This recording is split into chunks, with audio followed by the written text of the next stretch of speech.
What's happening, folks? Back with another reaction, back with some more acid-techno. And we're back with a record that a lot of us have been waiting for nearly a year to receive, and it has finally arrived. We'll make sure Luca is sitting and is comfortable. But yeah, there's a reason I chose in particular to wear this Stay Up Forever shirt today. Because I received last night, courtesy, at least the signer's name on the label was Sterling Moss, who presumably was involved in sending all these out. But this is a release from Stay Up Forever as part of the release celebrating a party they did now, as you can see, last March. I'm trying to remember the name of it. Was it Fold? Or it was like, I think that's the name of the place where it was. In any case, the Rebel Union was sort of the production name behind it. But yeah, ultimately this was sent out with a poster. I think some people got t-shirts. There were different tiers, but it was a Kickstarter campaign, and ultimately it was meant to celebrate the 30th anniversary of Stay Up Forever. The first release, I believe, was in March of 1993, and indeed, if you saw on the poster there, it said Staying Up Forever for 30 years. I've been staying up forever for 28, maybe 27. I discovered acid-techno, specifically the Stay Up Forever label, also Smitten and Rootmaster. But in late 96, and especially I sort of dove into it headfirst in early 97, so we'll say I've been staying up forever for 27 years, but again, it's one of my very favorite labels in all of music, certainly within acid-techno. I mentioned in my, for me, relatively concise review of the label on Discogs, where I just say, not only has it been quality the whole time, but they've released acid-techno on vinyl continuously. They didn't take a break, and even though there's the 2000s, maybe there weren't as many releases as there are today, which is a product of what was happening to the vinyl industry up until the sort of resurgence in the late 2000s, early 2010s. But yeah, they never stopped putting out acid-techno. They continue to put out tracks by the absolute godfathers, but also younger generations of acid-techno producers. They have all these sub-labels with different styles. I'm just a massive fan. And as I mentioned a few times, I've been lucky enough to get to know Chris, especially Aaron to a lesser extent, and that was more a few years back when he was the one sending out emails for the Stay Up Forever website. But again, they're class acts on a personal level too. So shout out to everyone, and again to Sterling and to all the people that were involved in this release. I just think it's fantastic. And if there's any label that I am very happy to say that I've been following, since very early in their history, it's Stay Up Forever, and you can see all the different labels here built on the over 100 releases that they put out just on the main label alone. In any case, we're going to start with, I guess, is it the B-side or is it the A-side? Yeah, I guess it'll be the B-side. We're going to start with Aaron Liberator and Secret Hero, Planet Smashers. I am fond, or I'm happy to see Aaron producing, in the sense that I think in recent years he's concentrated more on, running the label and has not been involved in producing as much. But again, not only does he have a track here with Secret Hero, shout out to Henry, who I saw at an LA gig, a month and a half ago. So yeah, shout out to him as well. But there's a Cogs, Beans, and the Machines release, which I'm pretty sure is Aaron with Ant, who now goes by Acerbic, I believe. So in any case, shout out to all the Stay Up Forever guys. I'm very happy to have this, and I think it's a fantastic thing that they've been, flying the flag of acid-techno for so long. But here we go. This is Aaron Liberator and Secret Hero, Planet Smashers.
definitely some 90s vibes.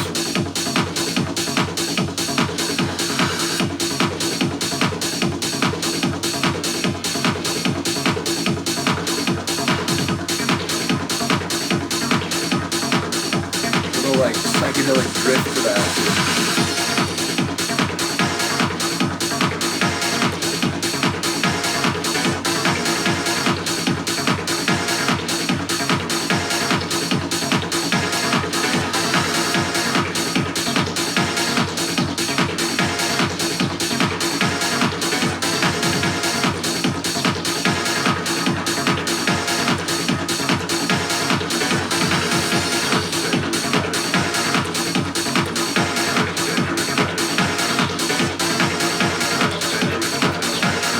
Like it's about to turn up the heat.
Acid-techno workout.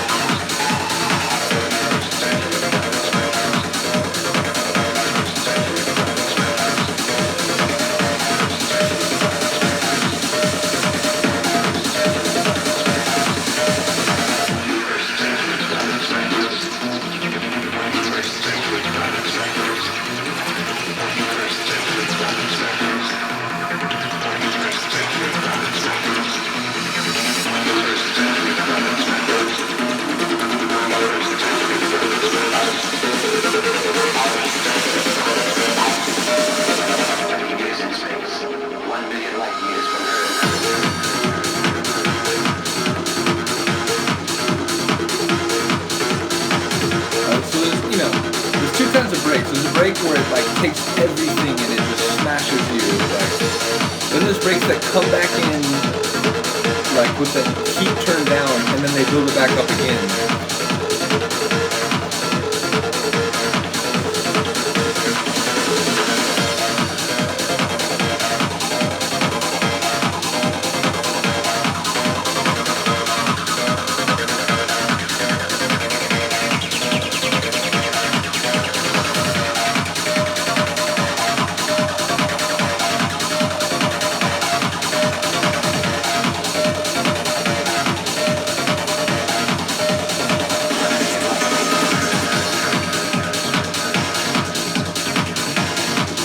If you hear that Japanese synth again. I feel like 20, 15 years ago, 10 years ago even, like that element I may not have enjoyed as much, but now I enjoy it. I've heard some other tunes over the years, like your thoughts about certain types of sounds evolves. And I can definitely deal with a synth like that now. Seriously, like an acid storm, a couple moments where it feels like it's got some psychedelic touches. It's aggressive and edgy without being like mean or evil acid.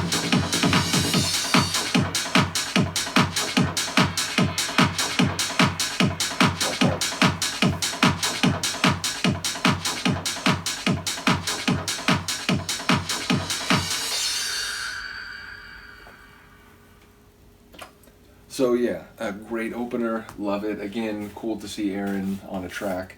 So shout out to him and Henry, and just the Secret Hero like revival is just amazing. Like I've talked about it in other videos, so I won't dwell on the subject. But I followed Dave the drummer extensively, like back in the '90s when I had gotten into acid techno in the second half of the decade.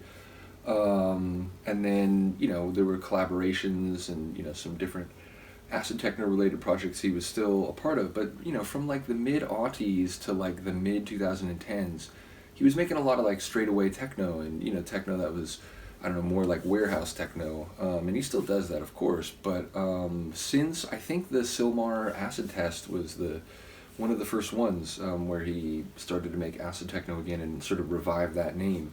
And there's just been a flourishing, a lovely output of acid from him in recent years. And indeed, when I saw him play, not only did I enjoy the tunes of his that he played, but I love some of the tracks that he played that are like real kind of acid bangers, where he played Dika's Bassline Junkie, which I'm a huge fan of that tune. I already did a reaction to it. I'm fairly certain. I know I reacted to at least a couple tracks on that record. Pretty sure I reacted to it. But yeah, so like even the other tunes from other people that he selected, it's like, Henry in his Secret Hero guys is back with the acid, so that's fantastic. Looking forward to going through the rest of the record. I'll probably do at least one more tune from this in this session. And Luca, who is grooming, meaning I will not try to use my hands to pick her up because she usually gets a little like, hey, what are you doing? But yeah, I think we're good. Do let me know what you think of this, and I will see you next time. Peace.